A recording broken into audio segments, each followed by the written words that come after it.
देहूला जेवढ्या बी वेळेला माझा पांडुरंग परमात्मा आला, एकदा बी तुकाराम महाराजासाठी आले नाही. तुम्ही जगद्गुरु तुकोबरायांचं चरित्र ऐकलं असेल बऱ्याचशाच वेळेस. आईसाहेब जिजाईनं कधी भजन केलं, एखादं प्रमाण म्हणली, एखादा अभंग लिहिला, ऐकलंय का तुम्ही? बरेच आईसाहेब जिजाई भजनात टाळ घेऊन बसल्या होत्या, असं तरी ऐकलं का? नाही ना. बरं, जिजाईनं, माझ्या आईसाहेबानं, माझ्या जिजाईनं देवाची पूजा केलेली ऐकली का हो? जाग्यात का मावशा हो? झोपला नाहीत ना अजून? हा, झोपा आल्यावर मला सांगा, मग कीर्तन संपितो. 11 मागाच वाजल्यात आता. लक्ष द्या. नाही ना भजन केलं, ऐकलं नाही ना. पण खरं सांगू का मी तुम्हाला, माझ्या जिजाईनं देवपूजा सध्या केलेली मला माहित नाही दादा. माझ्या जिजाईनं भजन केलेलं मला माहित नाही. माझ्या जिजाईनं हातात माळ घेऊन जप केलेला सध्या मला माहित नाही, कारण मी वाचला नाही. मी एवढं ऐकलंय, माझी जिजाई दिवसातून 2दा तरी देवाला शिव्या द्यायची. काय करायची? देवाला शिव्या द्यायची. एकदा तर काका, एकदा तर हातामध्ये दगड घेऊन देवाला मारायला निघाली होती. ज्यावेळेला माझ्या तुकोबरायला आळ आलं ना, आळ, पाटील तुकोबरायला चौकामध्ये पकडलं होतं. समाज सगळा जमला होता, गर्दी झालती देहू गावात. आणि पाहावलं नाही माझ्या जिजाईला. जिजाईनं राग एवढाच आला, ऐका गड्या, राग एवढाच आला माझ्या जिजाईला. ज्या वेळेला आम्ही या गावचे जागीरदार होतो ना, आमच्याकडे दुकान होतं, आमच्याकडे पैसा होता, हे सगळे लोक आम्हाला वाकून मुजरा करायचे. पण माझ्या नवऱ्याला कुणीकून दुर्बुद्धी सुचली आणि या देवाच्या भजनाच्या नादी लागला. आणि भजनाच्या नादामध्ये झालं काय? दुष्काळे अटीला द्रव्यनेला मान. बाबा, आमचं धन गेलं, धनाबरोबरच मान गेला. खरं सांगा, या जगामध्ये किंमत कुणाला आहे? कुणाला आहे मामा?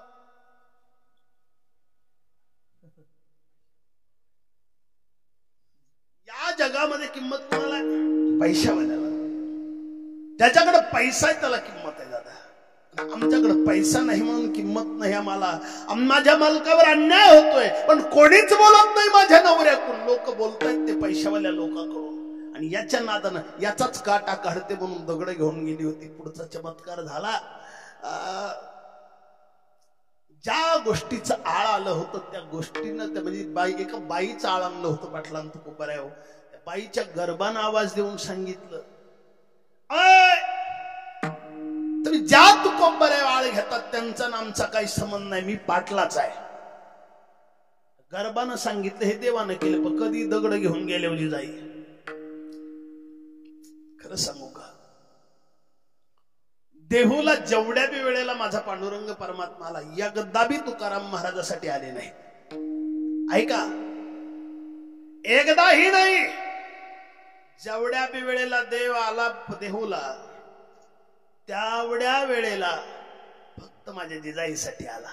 जिजाईनं भजन केलं तर गाव, जिजाईनं पूजा जप, आणि आला कुणासाठी? जिजाईसाठी. त्याचं कारण सांगू का? माझी जिजाई भजन करत नव्हती, जप करत नव्हती, पूजा करत नव्हती, पण माझ्या तुकोबरायाला जीव घातल्याशिवाय पाणी सध्या पित नव्हती. तुका मन देवा त्याच केलं पावे सेवा, त्याच केलं पावे सेवा, त्याच केलं पावे सेवा. तुका मन देवा त्याच केलं पावे सेवा, त्याच केलं पावे सेवा, त्याच केलं पावे सेवा. तुका म्हणे देवा त्यांची केल्या पावे सेवा. तुकोबराय म्हणतात, संतांची सेवा करणारे लोक. आता आमच्या अलीकडच्या महिला मंडळाचं सांगायसारखं राहिलं नाही, त्याला चांगल्या येतात. पण काही काही गाव महिला सांगतो तुम्हाला, भजन एवढ्या गोड म्हणणार, शेषा शेषा शेषा घेवणी जाईन. म्हणलं मावशी, तुम्ही दिंडीत आलात, सगळं झालंय, इतकं गोड भजन म्हणतात, दोघं बी आलात का? ते म्हणजे नाही, म्हातारं म्हशीक असतं. मी म्हणलं भाकरी कोण घालतं त्याला, सोना का? नाही म्हणली म्हातारा हातानं करून खातं. म्हणलं मी त्याला तिला म्हणलं, म्हणजे म्हातारा हातानं करून खातं, आंघोळीला हापशावर जातं आणि हातानं भाकरी करून खातं, म्हशी सांभाळतं. मी म्हणलं मावशी, तो दिंडीत येण्यापेक्षा चुलीत पुलात गेली असतीस तर बरं झालं असतं ना. हा, तुला वाटतं का तिथे गेल्या गेल्या पांडुरंग तो मुका घेईन? तुला पाहिलं महाग सरनला ते. हा, तुझा खरा पांडुरंग घरी ठेवला. ऐका गड्या, माझ्या जिजाईनं तुकोबर आहे, भजन करा डोंगरावर गेले तरी त्या रस्त्याने भाकरीची पाटी घेऊन जावं. आणि जिजाई चालत असताना खरं सांगू का, पुरुषापेक्षा मोठी इज्जत कुणाची? मोठी इज्जत. कारण निरुक्तीला दुर्बल आबला असं म्हटलंय, बरोबर आहे ना? पुरुष हा सबल आहे, त्रासही सहन करेन, पण स्त्रीला अबला म्हटलंय. खरं सांगू का, एकदा भाकरी घेऊन जात असताना भंडारा डोंगराचं चढत असताना माझ्या जिजाईच्या पायामध्ये काटा रुतला. काटा रुतल्याबरोबर डोक्यावरची पाटी जर पडू द्यावी तर मग पुन्हा जेवायला काही शिल्लक नाही.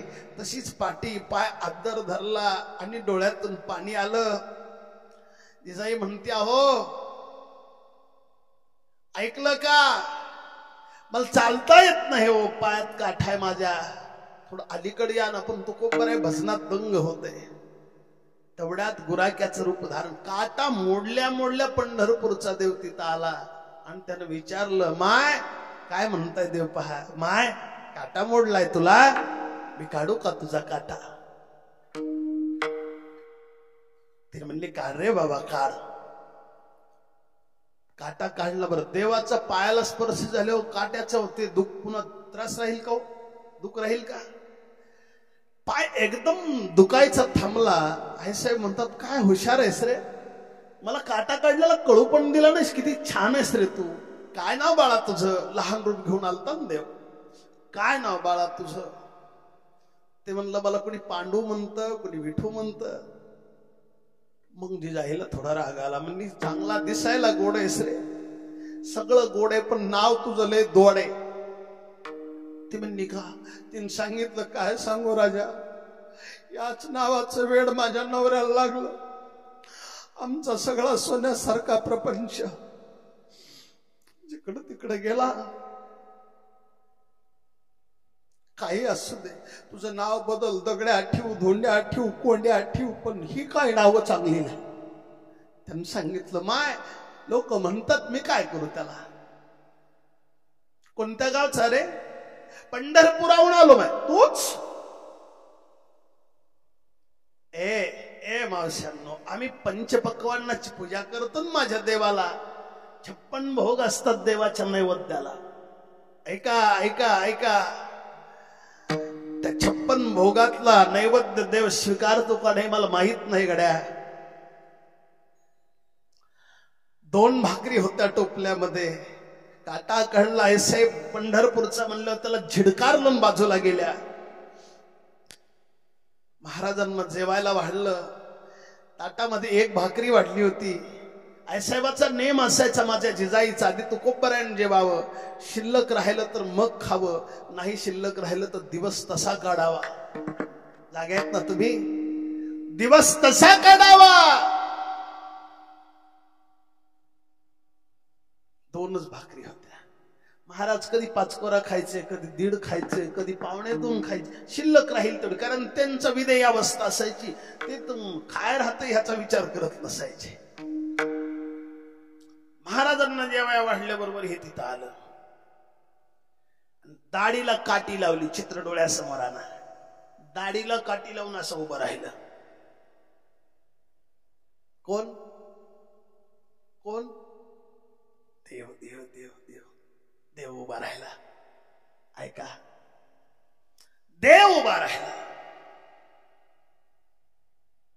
महाराजांनी कृष्णार्पण म्हणून घास मुखात घालणार. एवढ्यात देवाला वाटलं, मला विचारित नाही काय. देवाला गॅरंटी होती जिजाई तर ती विचारणार नाहीच, पण देवानं उगा असं केलं, असं खकरल्यासारखं केलं. तुकोबारायांची नजर गेली. तुकाराम महाराज जेवायला या ना. ते म्हणले, हो त्याच्यासाठीच आलोय. काय म्हणले? भूक नाही म्हणले, त्याच्यासाठीच आलोय. जिजाईला सांगितलं जेवायला वाढताना. जिजाईनं पाय मगाचाच का रे तू पंढरपूरवाला? हा जेवायला ना चालता हो. आई साहेब भूक लागली हो, पंढरपुराहून बिना जेवणाचा आलो, थोडस द्या ना जेवायला. कोण म्हणायले? देव म्हणायला, देव म्हणायला थोडस द्या ना जेवायला. नाही म्हणलाय. खूप बरं आहे म्हणले, आवले असं करू नको ग, भुक्याला ह्याला जीवन घातलं पाहिजे. ग्रस्ताश्रमाचा नियम आहे, होत दया गाई पशूचे पालन, तहानेला जीवन म्हणा माझी. जेवायला दे ना त्यांना. नाही देणार. हा पंढरपूरचा आहे आणि त्याचं नाव तुम्ही ज्याचं घेतात तेच नाव आहे, अर्थात तेच असं. नाही देणार. महाराज म्हणले जर त्याला जेवायला द्यायचं नसेल तर मला जेवायचं नाही. महाराजांनी तोंडात घास घातलेला नव्हता. आता अलीकडची एखादी कातावल्याने महिला असते ती म्हणली असती मर उपाशी नको गिळू. आजी जिजाई म्हणली हे तर मग आपल्याला पहिलंच पाठ आहे ना, ह्याच्याशिव कसं मी जेव घाले. जेवा जेवा तुम्ही जेवा, माझंच जेवायचं असेल ते हो द्या. ऐका गड्या, पहाटपासून उठलेली माझी जिजाई, दळल्याली, स्वयंपाक केलेला, सगळं केलेलं दादा. एक भाकरी राहिल्यावर खायची होती, पण तिथंही देव आडवा आला. देवान माझ्या भाकरी, त्या जिजाईनं भाकरी हातात घेतली. तू खूप बऱ्याला म्हणली जेवा तुम्ही. भाकरी हातात घेतली आणि देवाला नैवेद्य दिला नाही. देवाला जेवायला नाही वाढवलं दत्ता महाराज, नाही वाढलं जेवायला. भाकरी हातात घेतली देवाच्या अंगावर भिरकावली गेल, तरी माझ्या देवानं उडी मारून झेलली भाकरी आणि झेलून तोडून भाकरी खाल्ली. काय अधिकार असेल माझ्या जिजाईचा? अरे काय करत होती अशी जिजाबाई? फक्त एकच करत होती, संताची सेवा करत होती. तो खूप बऱ्याच मी का सांगितलं तुम्हाला या कथा. देवाची सेवा करत होती माझी जिजाई, आपल्या संताची सेवा करत होती. खरं सांगू का, ज्यांनी ज्यांनी संताची सेवा केली ना, त्यांच्यावर ज्या ज्या वेळेला, जसं जिजाबाईला काटा मोडला, रे जिजाबाईची लुगडी दान केली, लुगडं दान केलं होतं एक बार तुकाराम महाराजांना. स्नान व्हायच्या आधी माझा देव नव लुगडं घेऊन तिथं आला. अनेक उदाहरणं सांगेन मी तुम्हाला. नव लुगडं घेऊन आला. एकच लुगडं होतं माझ्या जिजाईला. बाळासाहेब महाराज महाराष्ट्रातले कोणचे बी महाराज असू द्या दत्ता भाऊ, प्रत्येक महाराजाच्या बायका म्हणजे ज्या महाराजांची लग्न झाले त्या महाराजांचं सांगायलोय, त्यांच्या बायकाच्या साड्यानं कपाट नाही घर भरले ते घर. खोटं सांगत नाही. पण ज्यांच्या जीवावर आम्ही जगतो ना दादा, ज्यांच्या जीवावर आम्ही जगतो ना, माझा तुकोबराच्या पत्नीला एक लुगडं होतो. एक किती लुगडे होते? एकच होतं. स्नान करेपर्यंत माझी जिजाई घर बंद करून बसायची, आपलं लुगडं वाळेपर्यंत मग लुगडं नेसायची. आणि तेही तुकाराम महाराजांनी एका वैदिनीला लुगडं दान दिलं होतं. पुन्हा काय होईल ते, स्नान झाल्याच्या नंतर तिने भिंतीवर वरती हात केला लुगडं घ्यायला. हातात जुनं लुगडं नाही आलं, नवं लुगडं आलं. माझा देव घेऊन आला होता लुगडं. मी का सांगतोय तुम्हाला हे? का सांगतोय? जी संतांची सेवा करतात ना, देवाची नाही बी सेवा त्यांच्या हातानं घडली तरी त्यांच्यावर संकट आल्यावर देव काय करतो? त्या संताची सेवा करणाऱ्या भक्तांना त्यांच्या डोक्यावर हात ठेवून सांगतो, सांगितली चिंता नगरावी, सांगितली चिंता